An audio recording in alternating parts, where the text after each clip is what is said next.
তেলাওয়াত করছি সূরা আল ফজর। সূরাটি মক্কায় অবতীর্ণ। এর ৩০টি আয়াত রয়েছে। বিসমিল্লাহির রহমানির রহিম।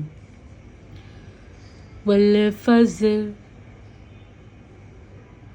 ওয়ালায়ালিন নাসর ওয়াসসাফি ওয়াল ওয়াতর ওয়াল্লাইলি ইযা يسر هل في ذلك قسم لذي حجر ألم تر كيف فعل ربك بعاد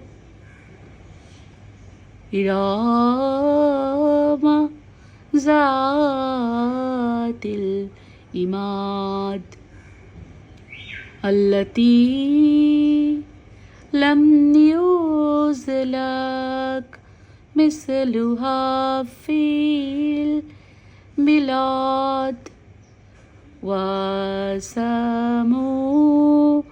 الذين جابوا الشجر بالواد وفرعون ذي الأوتاد الذين طغوا في البلاد فأكثروا فيها الفساد فصب عليهم ربك صوت عذاب إن ربك لبالمرصاد فأما الإنسان إذا ما ابتلاه ربه فأكرمه ونعمه فيقول ربي أكرمن وأما إذا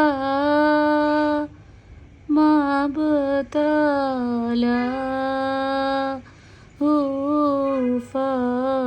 فقدر عليه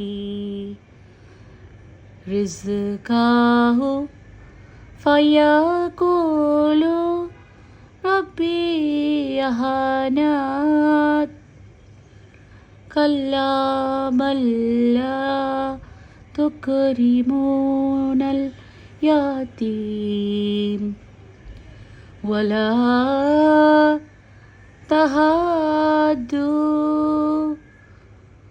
تحزون على طعام المسكين وتأكلون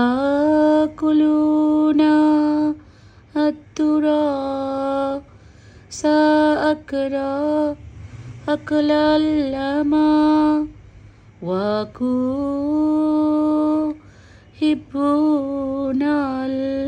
الملاهم حبا جما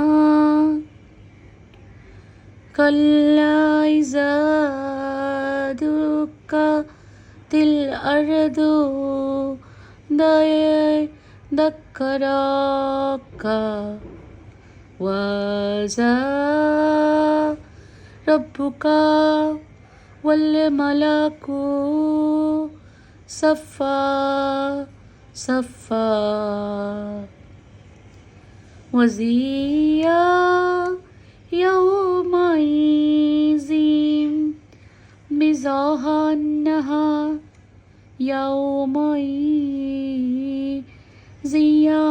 يتذكر الإنسان وأنى له الذكرى يقول يا ليتني قدمت لحياتي فيومئذ لا يعذب عذابه أحد ولا يوثق وثاقه أحد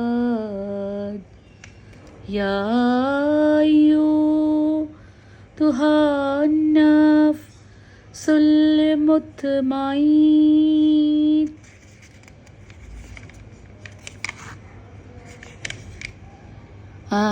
أرجعي إلى ربك راضية مرضية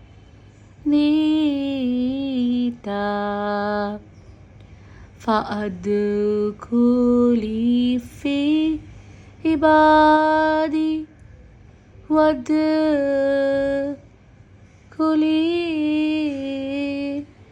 জান্নাত।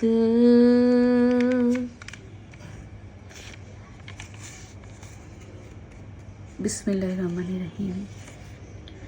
পরম করুণাময় আল্লাহ তাআলার নামে। ভোরের শপথ। শপথ 10টি বিশেষ রাতের। শপথ জোর ও বিজোর সৃষ্টির। শপথ রাতের যখন তা সহজে বিদায় নিতে থাকে। এর মধ্যে কি বিবেকবান লোকদের জন্য কোনো শপথ রাখা হয়েছে? তুমি কি দেখনি তোমার মালিক আদ জাতির লোকদের সাথে কেমন ব্যবহার করেছেন? এরাম গোত্র ছিল উঁচু স্তম্ভ বিশিষ্ট প্রাসাদের অধিকারী। জ্ঞান ঐশ্বর্যের দিক থেকে জনপদে যাদের মতো কাউকে এর আগে সৃষ্টি করা হয়নি। উন্নত ছিল সামুদ। তারা পাহাড়ের উপত্যকায় পাথর কেটে কেটে অট্টালিকা বানাতো। অত্যাচারী ফেরাউন যে ছিল কিলক গেঁথে শাস্তি প্রদানকারী জালেম, যারা দেশে দেশে আল্লাহর সাথে বিদ্রোহ করেছে, তারা তাতে বেশি মাত্রায় বিপর্যয় ও অশান্তি সৃষ্টি করেছে।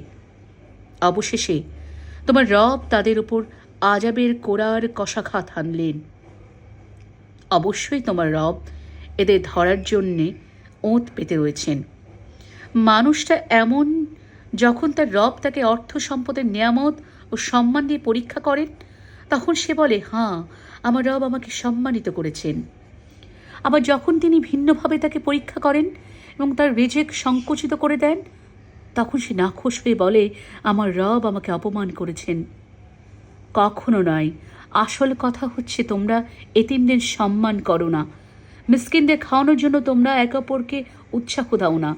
তোমরা মৃত ব্যক্তি রেখে যাওয়া ধন সম্পদ নিজেরাই সব কুক্ষিগত করো। বৈষয়িক ধন সম্পদকে তোমরা গভীরভাবে ভালোবাসো। কখনো তেমনটি উচিত নয়। ভেবে দেখো, যেদিন এই পৃথিবীকে চূর্ণ বিচূর্ণ করে দেয়া হবে, সেদিন তোমার রব স্বয়ং আবির্ভূত হবেন, আর ফেরেশতারা সব সারিবদ্ধভাবে দাঁড়িয়ে থাকবে। সেদিন জাহান্নামকে সামনে নিয়ে আসা হবে, যেদিন প্রতিটি মানুষই তার পরিণাম বুঝতে পারবে।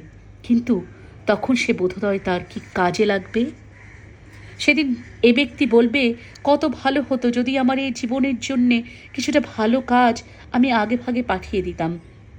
সেদিন আল্লাহ তাআলা বিদ্রোহীদের এমন শাস্তি দেবেন যা অন্য কেউ দিতে পারবে না, এবং তার বাঁধনের মতো বাঁধনেও কেউ পাপীদের বাঁধতে পারবে না। নেককারদের বলা হবে, হে প্রশান্ত আত্মা, তুমি তোমার মালিকের কাছে ফিরে যাও সন্তুষ্ট চিত্তে ও তার প্রিয় ভাজন হয়ে।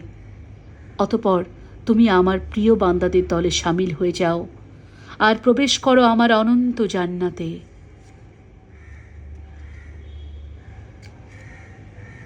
আমিন।